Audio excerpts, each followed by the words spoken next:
गुरुजी आपके चरणों में कोटि कोटि कोटि नमन एवं चरण स्पर्श।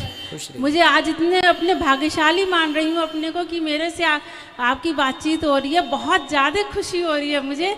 और मेरे प्रश्न मुख्यतः दो हैं तो बहुत सारे, लेकिन प्रश्न दो मुख्यतः कर रही हूँ, औरों को मौका मिले जिससे कहीं पे कोई त्रुटि हो जाए तो उसे आप क्षमा कर दीजिएगा। मेरा एक प्रश्न ये है कि जब सृष्टि का सृजन हुआ था तो हमें सबसे पहले जब मनुष्य योनि में जन्म मिला था वो किस आधार पर मिला? क्योंकि उससे पहले तो हम कीड़े मकोड़े पतंगे वगैरह हुए होंगे, तो हमारी कोई पाप पुण्य का खाता तो हुआ नहीं होगा। कहते यही है कि मनुष्य का जन्म तभी मिलता है जब हमें बहुत पुण्य प्राप्त हो जाते हैं, वो मुझे समझा दीजिए। सबसे पहले ब्रह्मा जी के द्वारा मनु जी का जन्म हुआ, मनु और शत्रुपा। फिर मनु शत्रुपा से सृष्टि उत्पन्न हुई मैथुनी, 3 बेटियां आकुति देवहूति प्रसूति, 2 बेटे प्रियव्रत उत्तानपाद। फिर इनकी संतान से संतान होती चली गई, सृष्टि बनती चली गई। आप कह रहे हैं कि फिर शुरुआत जो हुई वो किस पाप किस पुण्य से? हाँ, हम लोगों की मनुष्य योनि में, हम लोगों की जो मनुष्य योनि है, हम लोग तो 84 का चक्कर भोग के ही आ रहे हैं। परंतु जो देखो, जब कोई कंपनी गाड़ी बनाती है ना, कोई भी चीज़ बनाती है तो एक डेमो पहला होता है। ठीक है, कोई भी चीज़ क्या होता है, एक डेमो होता है। तो सबसे पहले मनु शत्रुपा के रूप में सृष्टि प्रारंभ हुई, फिर उनके द्वारा धीरे धीरे होता गया। जो जैसा कर्म करता गया ये बाद का सब्जेक्ट होता गया, है ना। शुरुआत में तो सृष्टि करनी थी भाई, अभी तो बनाओ, पाप पुण्य बाद में देखेंगे। अच्छा। पहले तो सृष्टि तो हो, जब सृष्टि होगी तब तो पाप होगा, तब तो पुण्य होगा। हम होंगे तो पाप करेंगे या पुण्य करेंगे, हम ही नहीं होंगे तो ना हम पाप करेंगे ना हम पुण्य करेंगे। तो शुरुआत की गई भगवत कृपा के आधार पर। कोई कहे कि किस हम लोग क्या लेके आए, बड़े भाग्य मानुष तन पावा, तो सबसे पहले भगवान ने हमें पुण्य दे करके भेजा। जाओ, हम तुम्हें अपने पुण्य के बल पर मनुष्य बना रहे हैं। फिर यहाँ भगवान के पुण्य के बल पर आया और फिर लग गया चक्कर में, तो फिर यहीं से उछल कूद करता हुआ गोल गोल भटक रहा। अच्छा, तो भगवत कृपा से। ओके। एक दूसरा प्रश्न ये है कि जैसे आपने एक बार प्रश्नोत्तरी में एक व्यक्ति को जवाब में कहा था कि हमारे सब चीज़ों में लिखा हुआ है, हम कब कहाँ कैसे हैं और क्या बोलेंगे क्या खाएंगे, ये तक हमारे भाग्य में लिखा हुआ है। दूसरी ओर ये भी होता है कि विनाश काले विपरीत बुद्धि, आप गाड़ी का एग्जाम्पल भी हमको देते हैं, वो भी तो हमें समझ में आ जाता है। लेकिन अगर हमारे कोई दुर्घटना होनी है तो बुद्धि हमारी वैसी ही बन जाएगी, है तो हमारे हाथ में फिर क्या रहा? इसलिए तो कहते हैं हमारे हाथ में कुछ नहीं है, भगवान का नाम है, बस नाम जपो, समर्पण कर दो, हमारे हाथ में कुछ नहीं है। ये सृष्टि ना हम चला रहे हैं ना आप, सब भगवान चला रहे हैं। रचा है सृष्टि को तो, जिस प्रभु ने। तो पाप करेंगे तो हम वो भी भगवान के उस पे हुआ, पुण्य करेंगे तो भी उस पे। पाप हम क्यों करेंगे? नहीं करें नहीं, लेकिन पाप हम इसलिए करते हैं क्योंकि उससे जो दंड हमें मिलना है वह इसलिए ईश्वर दिलाते हैं, क्योंकि जो पाप किया है आपने, दंड मिलना है तो ईश्वर वैसी मति गति बना देते हैं, तो वैसी आदमी कर लेता है। हाँ, तो भगवान के सब कठपुतली हैं, ये समझो जो हो रहा है अच्छा बुरा सब भगवान की मर्जी से हो रहा है। अच्छा। और एक और बता दीजिए, जैसे आप बताते हैं कि भीष्म पितामह ने पिछले जन्म में सांपों को उसमें छोड़ दिया था, तो वो कैसे पता लगता रहता है कि पिछले जन्म में ये ऐसे थे वैसे थे? वो कैसे पता लगा वो लोगों को? हमें और आपको हमारा जन्म तो पता नहीं लगेगा, पर पितामह भीष्म जैसे महापुरुषों के बारे में शास्त्रों में इत्यादि जगह संत वाणी से, संतों के द्वारा सुनी जाती हैं चीजें। अच्छा। पढ़ी जाती हैं। धन्यवाद गुरुजी, बहुत बहुत खुशी मिलती है। खुश रहिए। राधे राधे गुरुजी। मेरा एक क्वेश्चन है कि मैंने अपने एक फ्रेंड से पूछा था कि ज़्यादातर मेरे को क्या, मतलब किसी भी इंसान को ज़्यादातर क्या खाना चाहिए, नॉन वेज या वेज? तो उस इंसान ने, मतलब उस बंदे ने बोला कि भाई देख, वो उस इंसान, मतलब किसी इंसान के ऊपर डिपेंड करता है कि वो उसके अंदर मन में क्या है। जैसे अगर मैं वेजिटेरियन हूँ तो मैं वेजिटेरियन ही खा सकती हूँ, अब मैं दूसरे की वो नहीं कर सकती कि वो बंदा वेजिटेरियन ही खाए, अब वो उसके अंदर है कि वो नॉन वेजिटेरियन खाए या वेजिटेरियन खाए। लेकिन मैंने उससे पूछा तो उसने ये बोला कि अगर तू मतलब वेजिटेरियन है, पर तू किस हिसाब से वेजिटेरियन हो सकती है? मान ले कि एक पेड़ है, वो पेड़ उग रहा है, अब उस पेड़ से जो भी फल हो रहा है तो वो तो जो तू खा रही है वो भी तो एक नॉन वेजिटेरियन हो गया। तू किसी चीज़ को जब उससे निकाल के खा रही है तो वो नॉन वेजिटेरियन ही तो हो गया। तो मैंने उसका जवाब फिर नहीं दे पाई मैं। अब आप दीजिएगा जवाब। देखिए ऐसा है, जो मांस खाने वाले लोग हैं वह ऐसी दलीलें रखते हैं। अब जो सात्विक दाल चावल रोटी खाने वाले हैं वो कुछ समझदार हैं तो उत्तर दे पाते हैं, कुछ समझदार अर्थात वो जानकारी ना होने से उत्तर नहीं दे पाते। उत्तर यह है, जैसा कि उन्होंने कहा कि गेहूं हमने बोया तो गेहूं का पौधा निकला, उसमें फसल लगी, फल लगे, गेहूं लगी, तो हमने उसे काट लिया, तो वो भी तो एक हत्या है उनके हिसाब से। पर उनको बताना कि बेटा गेहूं तब काटी जाती है जब पेड़ सूख जाता है, फसल पक गई। चने का फसल जब पकती है चना सूख जाता है, वो सूखने की स्थिति में होता है। तो वो जो गेहूं में प्राण है, गेहूं में भी एक जान होती है जिसके कारण वो अंकुरित होता है ना। चने में भी जान है तब तो अंकुरित है। तो उसकी जान, उसमें जो जान है वो हमारी जान को बचाने के लिए, उसके प्राण हमारे प्राणों को बचाने के लिए है। आप गेहूं खाइए, वो चीखेगा नहीं, चिल्लाएगा नहीं, रोएगा नहीं, खून नहीं निकलेगा। आप किसी मुर्गा को पकड़िए, चिल्लाएगा, चीखेगा, काटोगे तो खून निकलेगा। उस मुर्गे की आँखें हैं, उसका दिल धड़कता है, उसका भी हमारी तरह ही बनावट है लगभग, कुछ कुछ हमारी तरह खून है, हमारी तरह उसकी भी हड्डियां हैं, हमारी तरह, मतलब वो प्राण हैं, सांस लेता है। तो उसमें और गेहूं में, अब आप कहो एक तरफ मुर्गा खड़ा करो, एक तरफ गेहूं खड़ी करो, तो गेहूं आप खाओ ना चीखेगी ना चिल्लाएगी। मुर्गा, गेहूं खाने के लिए ईश्वर ने बनाया है।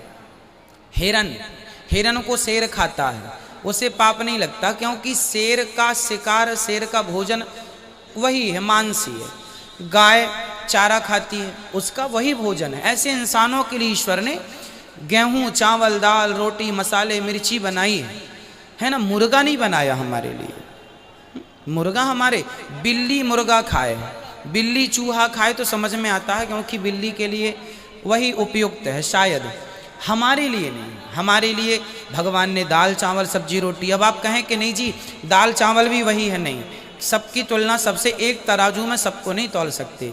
सोनार की तराजू में आलू नहीं तौला जा सकता, और आलू वाले की तराजू में सोना नहीं तौला जा सकता।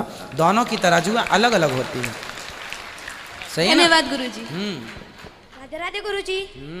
मैं आपसे एक प्रश्न पूछना चाहता हूँ कि मरा हुआ तो बता नहीं सकता और जिंदे को पता नहीं है, फिर स्वर्ग और नरक की खोज किसने की?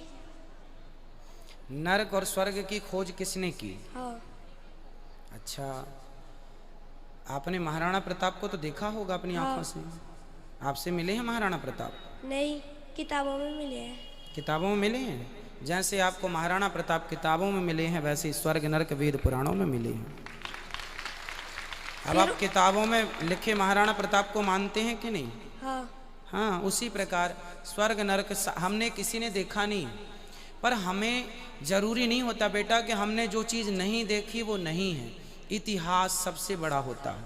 इतिहास, हमने तो महात्मा गांधी को भी नहीं देखा भाई, हमने तो पृथ्वीराज चौहान जी को भी नहीं देखा। नहीं देखा, पर फिर भी मानते हैं ना कि ये महापुरुष हुए हैं। हमने तो झांसी की रानी को भी नहीं देखा, हमने तो रानी पद्मावती को भी नहीं देखा, पर मानते हैं ना कि इतिहास के पन्नों में इनका उल्लेख है, इनका योगदान है देश के लिए। मानते हैं, इतिहास सबसे बड़ा गवाह होता है। उसी प्रकार वेद पुराणों से बड़ा कोई गवाह हो नहीं सकता। वो गवाह है इस बात के कि जो लिखा है इसलिए लिखा। फिर पुराणों में भी किसने ने तो ढूंढा होगा उसको? स्वयं भगवान। वेद पुराणों को किसने लिखा? स्वयं वेद व्यास जी, भगवान नारायण ही व्यास जी के रूप में अवतरित हुए, उन्होंने पुराणों को लिखा। और वेद किसी ने लिखा नहीं, वेद अनादि है। वेद भगवान श्रीमन नारायण से प्रकट होते हैं, वेद भगवान से प्रकट होते हैं। वेद कोई लिखता नहीं है, किसी ने लिखा नहीं वेद। वेद का रचयिता कोई नहीं है, वेद के रचयिता स्वयं भगवान से प्रकट होने वाले वेद है। ठीक है, उनमें लिखा है तो मान्य है। ठीक है गुरु जी। सब लोग बैठ जाइए, खड़े ना रहिए, व्यवस्था बिगड़ जाएगी। मेरे अंदर नेगेटिविटी ज़्यादा आती है, दिमाग चलता रहता है। अच्छा, हाँ, और नींद नहीं आती है। नेगेटिविटी है, पहले उसका उत्तर दे दूं। आप एक गिलास पानी में यदि कचरा है उसमें और उसमें गड़ जाइए, मेरे बात दीजिए मेरे फैमिली को। बिल्कुल खुश रहिए। राधे राधे गुरु जी। सब लोग बैठ जाइए, खड़े ना रहिए, व्यवस्था बिगड़ जाएगी। मेरे अंदर नेगेटिविटी ज़्यादा आती है, दिमाग चलता रहता है। अच्छा, हाँ, और नींद नहीं आती है। नेगेटिविटी है, पहले उसका उत्तर दे दूं। आप एक गिलास पानी में यदि कचरा है उसमें और उसमें पानी भरेंगे तो साफ पानी भरेंगे गंदी गिलास में तो साफ पानी भी कैसा हो जाएगा? गंदा हो जाएगा। अब उस गिलास में जिसमें गंदा पानी है, अब उसमें साफ पानी भरना है, बताओ कैसे भरेंगे? अपने अंदर से कुछ साफ करना पड़ेगा। नहीं, साफ नहीं करना, उसको हाथ भी नहीं लगाना और उसको उस पानी को साफ करना है, बताओ वो मैं कैसे? कोशिश करता हूँ फिर भी नहीं होता है। हम बता रहे हैं, गिलास में गंदा पानी भरा है, आप एक काम करिए कि उसमें साफ पानी डालते रहिए, डालते रहिए, डालते रहिए। जब डालते रहेंगे तो अपने आप उसका गंदा पानी हट जाएगा, अपने आप साफ हो जाएगा। अरे नेगेटिविटी है तो पॉजिटिविटी भरते रहिए, भरते रहिए, भरते रहिए, अपने आप नेगेटिविटी खत्म हो जाएगी। सिंपल। मैं आता हूँ वृंदावन, आता हूँ 2-1 महीने बाद आता रहता हूँ। आप वृंदावन आएं, जहाँ हैं वहीं से बिहारी जी का स्मरण करें और कथाएं सुनते रहें। एक पॉजिटिव लोगों के बीच में बैठो, अच्छे लोगों के बीच में, जहाँ अच्छी बातें हों। पॉजिटिविटी से इतना भर लो कि सारी नेगेटिविटी, सारी नकारात्मकता चली मैं जाए। खुद खाटू श्याम के भजन सुनता हूँ। अच्छा है, सुनिए, खुश रहिए। इनको दीजिए। जय श्री श्याम। गुरुजी, मैं लखनऊ से आया हूँ। मुझे एक चीज़ पूछनी थी। जैसे मैं थोड़ा सा मॉडर्न टाइप हूँ, बट मैं रिलीजियन इक्वालिटी मानता हूँ। बट एक चीज़ पूछनी थी, जैसे हम लोग हिंदू लोग हैं, तो हिंदू में अक्सर मूवीज़ में भी, इवन हमको पता भी है, तो ये बताया जाता है कि जो यमराज जी हैं वो अक्सर मरने के बाद हमको लेने आते हैं।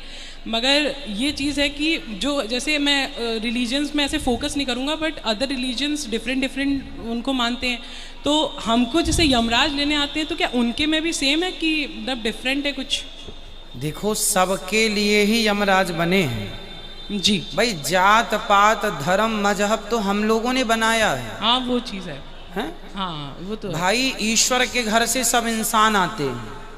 हाँ हाँ, ईश्वर के घर से जी जी, सब इंसान आते हैं। पानी जब बरसता है तो पानी की बूंदें पानी ही होती हैं, पर जो बूंद गंगा में गिरी वो गंगा हो गई, जो यमुना में गिरी वो यमुना हो गई, जो नाले में गिरी सो नाला हो गई। पानी ऊपर एक सा था, नीचे आके वो संगति से बदल गया। हिंदू के घर पैदा हो गया तो हिंदू हो गया, मुसलमान के घर पैदा हो गया तो मुसलमान, ईसाई के घर में पैदा हो गया तो ईसाई हो गया, पारसी के घर में बच्चा पैदा हो गया पारसी हो गया, यदुही के घर में बच्चा पैदा हो गया यदुही हो गया, इत्यादि।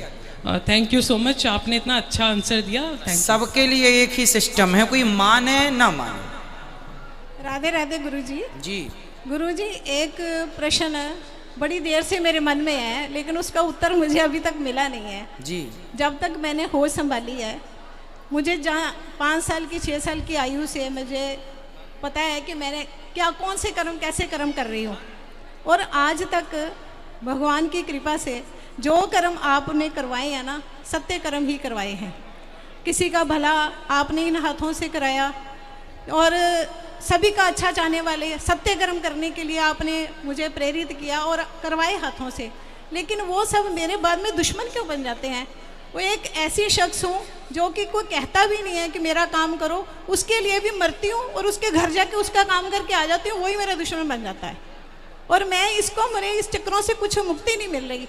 एक बार मैं इतनी रोई भगवान के आगे, इतनी रोई, भगवान ये क्या लीला है तुम्हारी। मैं फिर उसको माफ़ कर देती हूँ, फिर उसका करने चल पड़ती हूँ, फिर वो मेरे साथ ऐसे करते, फिर ये चक्कर चली जा रहा है। लेकिन पंडित, एक बार क्या हुआ, मैं इतनी रोई भगवान जी के आगे, तो उन्होंने मुझे ये कहा, उसका उत्तर मुझे ये मिला कि 84 लाख योनियों में तूने जो बुरे कर्म किए हैं वो सारे तुम्हारे, कोई माँ बाप के रूप में, कोई रिश्तेदार के रूप में, कोई सगे संबंधी के रूप में, कोई सहेली के रूप में, सब तुम्हारे सामने है। और अब तुम, इसके बाद तुम्हारी मुक्ति होएगी, तेरे सारे कष्ट जो हैं इस जन्म में कट गए हैं। ठीक अब है। आपको ज़्यादा पता होगा, मुझे तो पता ठीक है, जब भगवान जी ने आपके स्वप्न में ये बात कह दी तो फिर इससे बड़ा प्रमाण क्या है? भगवान जी जो कहते हैं सही कहते हैं। श्रीमन नारायण गुरु जी, गुरुदेव के चरणों में दास का बारंबार प्रणाम। खुश रहिए। गुरुदेव जी, मेरा प्रश्न है कि ब्रह्मा जी वेदों के ज्ञाता हैं और ब्रह्मा जी के ही वंशज हैं श्री राम जी, तो श्री राम जी क्षत्रिय हैं और ब्रह्मा जी ब्राह्मण, ये कैसे? आगे चल के डिवाइड हो गया ना, आगे चल के डिवाइड हो गया। जो मनु जी महाराज हैं उन्हें क्षत्रिय माना गया है, मनु जी को क्षत्रिय माना गया है, पर जो करदम जी की पत्नी माता देवहूति, उनके जो ब्रह्मा जी के फिर पुत्र हुए हैं, जिनके संग उनकी बेटियों का अनुसुईया इत्यादि का विवाह हुआ, उनको ब्राह्मण माना गया है। तो ये वर्ण व्यवस्था बनानी थी ना, तो किसी एक को मान के बनाना पड़ेगा, तो उस हिसाब से बनाया गया। तो जो ब्रह्मा जी के द्वारा मनु जी हुए वह तो क्षत्रिय हुए, पर ब्रह्मा जी से जो अत्रि आदि ऋषि हुए वह ब्राह्मण हुए। गुरुजी प्रश्न तो बहुत ज़्यादा हैं, एक और पूछ के दास। गुरुजी, जो 5 देवात्मा हैं जिनको अमरता का वरदान मिला है, वो प्रत्यक्ष दिखते नहीं हैं, तो उनको अमरता का वरदान किस हिसाब से मिला? क्योंकि उनके दर्शन तो होते नहीं हैं। 5 नहीं है, 7 हैं। मार्कंडे जी सहित 8 हैं जी। अश्वत्थामा, बलिर्व्यासो, हनुमानश्च, विभीषण, कृपा, परशुरामश्च। जी जी। 8वें मार्कंडे जी। अश्वत्थामा आज भी दिखते हैं, आज भी हैं, हम और आपको ना दिखें, पर अश्वत्थामा नर्मदा जी के किनारे रहते हैं, पूरे भारत का भ्रमण करते हैं। कितने लोग ऐसे हैं जिन्होंने ये दावा किया है कि हमने अश्वत्थामा जी को देखा है। ये बुरहानपुर एक शहर है, वहाँ के जंगलों में आज भी शिव जी का एक मंदिर है, वहाँ अश्वत्थामा को कई लोगों ने दावा किया देखने का। और झारखंड में भी, क्योंकि अमर हैं तो घूमते फिरते रहे, कभी वहाँ कभी यहाँ। तो अश्वत्थामा बलि, राजा बलि पाताल के राजा हैं, आज भी हैं वो। अब हम वहाँ जाएं तो मिलें, पर हमारी ताकत नहीं है। तो अश्वत्थामा बलि। व्यास, व्यास जी आज भी व्यास गुफा के आसपास हैं। क्या है, महापुरुष ना जल्दी मिलते नहीं। गुरुजी, एक छोटा सा और है, प्रश्न ज़्यादा है पर लोग ज़्यादा है। बोलिए। जब शंकर जी वृंदावन में आए थे लाला के दर्शन करने, तो उन्होंने एक जाप किया था अलख निरंजन, अलख निरंजन। तो उसका शब्द का कभी और कहीं उच्चारण सुनता नहीं हूँ और उसका कभी विवरण मिला नहीं कहीं। भगवान की छवि अलख है। भगवान को जब देखा भगवान शिव ने, तो क्या कहा, आप अलख मीन्स आपकी छवि, आपकी सुंदरता का कोई वर्णन नहीं कर सकता। इसलिए शंकर जी यहाँ गोपी बनकर आए थे स्वयं, और भगवान को देख करके विभोर हो गए, भाव में डूब गए। तो उन्होंने कहा अद्भुत, अलख। तो ये भगवान की मतलब जिसको देखकर कहा ना जा सके, ये वो चीज़ें हैं। आप इतने सुंदर हैं कि अब किस शब्द से, किस चीज़ से आपकी उपमा दी जाए। तो अद्भुत, लोग कहते हैं अद्भुत, अलख, वही है चीज़। गुरुजी राधे राधे। एक छोटा सा और है, मेरी इच्छा है वृंदावन वास करने का। गुरुजी आप थोड़ा सा अगर। बिल्कुल, आप कर ही रहे हैं वास, भले 1 घंटे का, भले 1 दिन का, पर ये वास ही तो है। हाँ, गुरुजी राधे राधे। आप घर में रह के भगवान का, बिहारी जी में मन लगाए रहिए, तो ये भी ब्रजवास ही है, क्योंकि मन तो आपका वृंदावन में है। हरे कृष्णा गुरुजी। जी, हरे कृष्ण। गुरुजी, मेरा ये प्रश्न है, स्टूडेंट लाइफ में मतलब पढ़ाई के साथ साथ भक्ति को भी कैसे मैनेज करें? पढ़ाई को ही भक्ति बना लीजिए। अच्छा, सिंपल है। 2 सिम का मोबाइल होता है ना, हाँ हाँ, तो पढ़ाई और भक्ति 2 हो रहे हैं। हाँ हाँ। तो आप एक काम करिए कि पढ़ाई को ही भक्ति मान लीजिए। इतना पढ़ो, इतना पढ़ो, और किस लिए पढ़ो, आप क्यों पढ़ेंगे, किस लिए पढ़ के क्या चाहेंगे। तो आप भगवान से ये प्रार्थना करो कि हे प्रभु, आप मुझे इतनी बुद्धि दीजिए, मैं इतना पढ़ूं कि खूब पढ़कर खूब पैसा कमाकर और आपकी खूब सेवा करूं, दीन दुखियों की, ज़रूरतमंदों की। तो आपकी शिक्षा ही भक्ति हो जाएगी। सारे बच्चे पढ़ते हैं डॉक्टर, IAS IPS इत्यादि, लेकिन आप पढ़ेंगे सेवा के भाव से, तो आपकी भक्ति, पढ़ाई ही भक्ति हो जाएगी। आप जो कॉपी में अपने क्वेश्चन आंसर लिखेंगे वह भी भक्ति, क्योंकि आप पढ़ किसके लिए रहे हैं, सेवा के लिए। खूब बड़े पद पर जाइए, खूब पैसा कमाइए, खूब बिजनेसमैन बनिए, व्यापारी बनिए, खूब पैसा, और धन को अपने हाथ से धर्म कीजिए। ये लक्ष्य हो सबका। तो हर शिक्षा कोई बुरी थोड़ी है, शिक्षा तो बहुत आवश्यक है। शिक्षा नहीं तो हम जीवन व्यर्थ है हमारा। तो धन्यवाद प्रभु जी। ऐसे प्रभु जी मैं आपकी चरण स्पर्श करना चाहता हूँ। अभी अंदर बैठेंगे भैया जी, मिलिएगा आपसे।